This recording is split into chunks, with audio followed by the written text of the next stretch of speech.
Welcome to TSL Fitness and Nutrition YouTube channel, guys. I'm Coach Joe, here to bring you our Basics of Training series. Now, this is going to be a progressive series where each episode we're going to get into more in-depth information about everything about training, fitness, and health and wellness. All right, our first episode here is going to be our 5 tips for your fitness journey, ways that you can be successful long-term in health and wellness and in fitness. And whether it's your first time or you're getting back into the game here, check it out. So you want to get into your health and fitness journey. From afar, it can be a pretty intimidating one to get into, right? With a ton of different ways of training and even more places to train at. There's no wonder why so many people will start and then veer off after a couple months or completely stop within the year.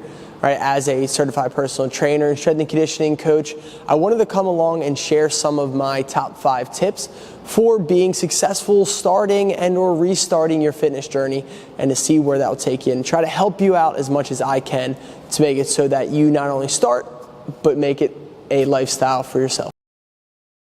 Number 1 on the list here is get started. I know what it sounds like. Obviously, Coach Joe, it is, I need to start somewhere, right?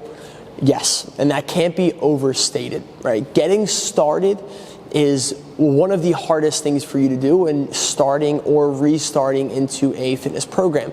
If you're someone who used to train before, hasn't trained in a while, or got injured or whatever that may be, you know firsthand that just taking the leap and getting started is much harder than continuing to train, right? Once we make these small changes a habit, it helps us out in the long term. So again, take that first step, and it can be something as simple as going for a 20-minute walk outside or a 30-minute walk with a friend. Maybe you take a class or you join a friend in on a workout. It does not need to be some giant program.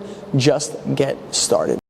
Second up on our list is keep it simple. All right, again, once you get started, once you make that first leap, you're going to want to keep your program and your training and whatever it is you're doing as simple as you can.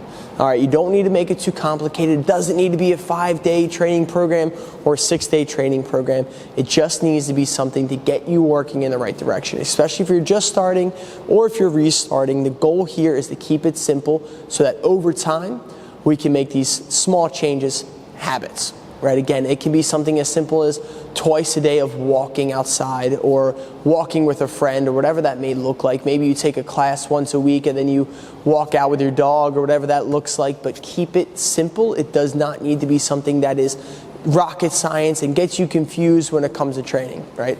Number 2, keep it simple. Number 3, and this one is probably the biggest killer for consistency throughout the gym, especially staying in long terms, and that is to make small changes.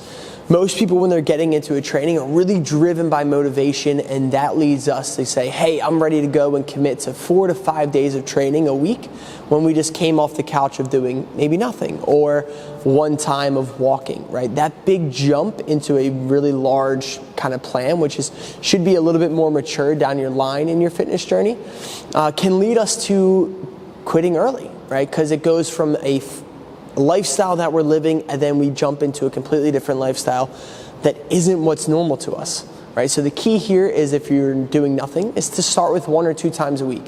Hey, I'm getting really good at coming to the gym or just being outside or being active twice a week. Good, get very good at that. Once you're really good at that, then take the next step. Maybe I start looking into how I'm eating, and maybe I add in a breakfast that I've been neglecting for a while. Or I start making more health conscious decisions where I take the stairs at work instead of the elevator, or I am just being a little bit healthier at lunch. Make those small changes, small adjustments week after week, so then these small changes now become habit, and it becomes a habitual part of our life that we don't have to think about, right? Hey, I know this week I'm getting my 2 days in, and I'm getting my breakfast in every single day with a high source of protein.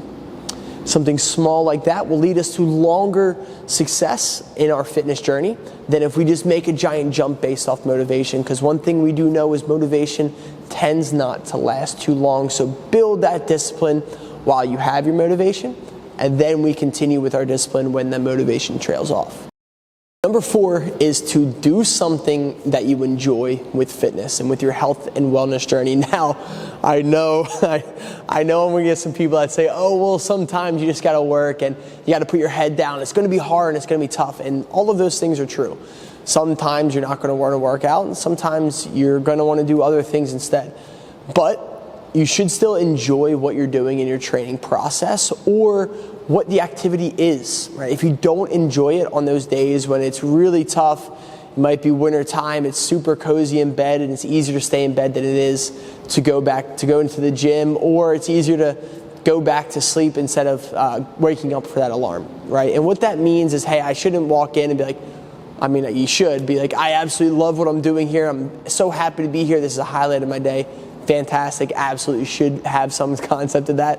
Chances are that's not how it's going to be.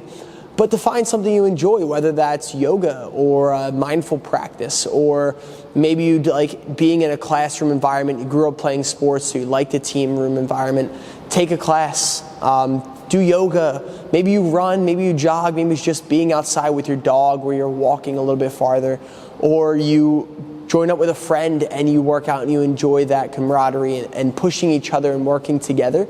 Do something that you enjoy in fitness. It should not be a burden on your life to do. It should add to your life. So again, try to find something that you enjoy. It doesn't have to be too crazy. It could be boxing, it could be running, it could be something that just brings you joy and motivates you and pulls you to want to do your workout. All right, so again, find something you enjoy. Number 5 up on the list here, and I think one of the most important across your fitness and wellness journey, whether you're new, old, you've been in the fitness game for a while, you're restarting, is to be kind. Be kind to yourself, be kind to other people in the gym, be patient, right? This fitness thing takes time. It absolutely takes time. Don't rush into it. You're doing absolutely fantastic, right? Even just getting a start is a win that should be celebrated, right? When I say be kind, I mean celebrate the little wins. Hey, does that weight that was really tough last week feel better this week? Amazing. That is a win. That is a good thing. That is growth, right? Does my clothes fit better? Do I feel more comfortable in my skin? Do I sleep better at night? Am I eating more when I'm feeling more energized? Do I get my hunger cues back? Am I doing better at a lift? And, am I just more energized? These are all little wins that you can celebrate that are a part of fitness. They're all signs of growth, right? And growth isn't always linear. It's not always a straight line. There's a lot of times we'll be down and up, and to celebrate those wins is one of the most important things. And I'm going to be honest with you, a lot of times when you get into fitness, the scale won't always move. Or it'll move and then not move, and then you'll still see changes even though that isn't moving, and that's all part of the process, right? Be kind to yourself with that process.